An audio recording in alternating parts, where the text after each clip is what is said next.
নমস্কার। কণ্ঠে মৈত্রী চ্যানেলে আপনাদের সকলকে স্বাগত। আপনাদের যদি আমার কণ্ঠ ভালো লেগে থাকে তাহলে অবশ্যই এই চ্যানেলটিকে লাইক, শেয়ার, সাবস্ক্রাইব করে দেবেন। বহুদিন পর ফিরে এলাম।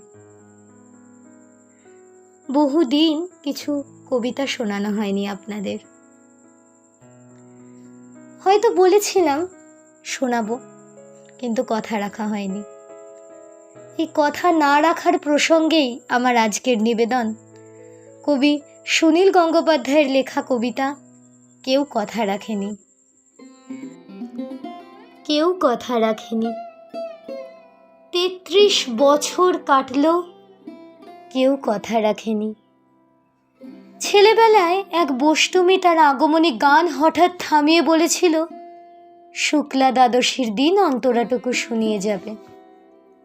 তারপর কত চন্দ্রভোগ অমাবস্যা চলে গেল, কিন্তু সেই বষ্টমী আর এলো না। ২৫ বছর প্রতীক্ষায় আছি। মামাবাড়ির মাঝে নাদের আলী বলেছিল, বড় হও দাদা ঠাকুর, তোমাকে আমি ৩ প্রহরের বিল দেখাতে নিয়ে যাব। সেখানে পদ্ম ফুলের মাথায় সাপ আর ভ্রমর খেলা করে। নাদের আলী, আমি আর কত বড় হব? আমার মাথা এই ঘরের ছাদ ফুঁড়ে আকাশ স্পর্শ করলে তারপর তুমি আমায় ৩ প্রহরের বিল দেখাবে? একটাও রয়্যাল গুলি কিনতে পারিনি কখনো। লাঠি লজেন্স দেখিয়ে দেখিয়ে চুষেছে লস্কর বাড়ির ছেলেরা। ভিখারির মতন চৌধুরীদের গেটে দাঁড়িয়ে দেখেছি ভিতরের রাস উৎসব। অবিরল রঙের ধারার মধ্যে সুবর্ণ কঙ্কন পরা ফর্সা রমণীরা কত রকম আমোদে হেসেছে। আমার দিকে তারা ফিরেও চায়নি।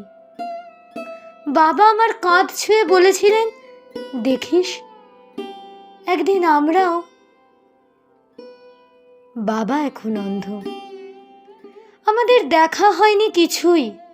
সেই রয়্যালগুলি, সেই লাঠি লজেন্স, সেই রাস উৎসব আমায় কেউ ফিরিয়ে দেবে না। বুকের মধ্যে সুগন্ধির রুমাল রেখে বরুণা বলেছিল, যেদিন আমায় সত্যিকারের ভালোবাসবে সেদিন আমার বুকেও এরকম আতরের গন্ধ হবে। ভালোবাসার জন্য আমি হাতের মুঠোয় প্রাণ নিয়েছি। দুরন্ত ষাঁড়ের চোখে বেঁধেছি লাল কাপড়। বিশ্ব সংসার তন্ন তন্ন করে খুঁজে এনেছি ১০৮টি নীলপদ্ম। তবুও কথা রাখেনি বরুণা। এখন তার বুকে শুধুই মাংসের গন্ধ।